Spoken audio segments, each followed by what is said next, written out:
бала төрөлө элек экөө баш кошту. Бирөөсү жолдошу болду, бирөөсү мындай кыргызча накты айтканда күйөөсү болду, бир аялы болду. Эми ошол үйлөнгөн жигит күйөөлүк милдетин билеби деген маселе турат. Анда жоопкерчиликтер башкалар бүт баары тарбияланганбы деген маселе турат.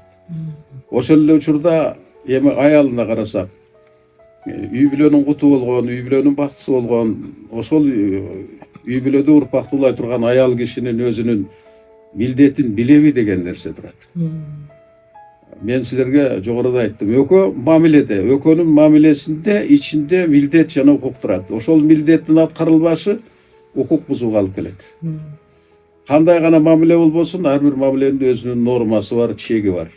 Мисалы үчүн жөнөкөй эле силерге түшүндүрүп айта турган болсо, колуңарда жазып аткан ручка, мисалы үчүн ошонун мындай белгилүү өзүнүн чеги бар да. Анын узундугу бар, анын мындай бир колго ыңгайлуулук жактары бар. Эгерде элестетип көргүлө, ошол колуңарда ручка 1 метр болсо, жазуу ыңгайлуу эмеспи? Дал ушундай эле үй бүлөдө жолдошу өзүнүн милдетин, өзүнүн укугун биле турган болсо, бул үй бүлө бактылуу үй бүлө болот.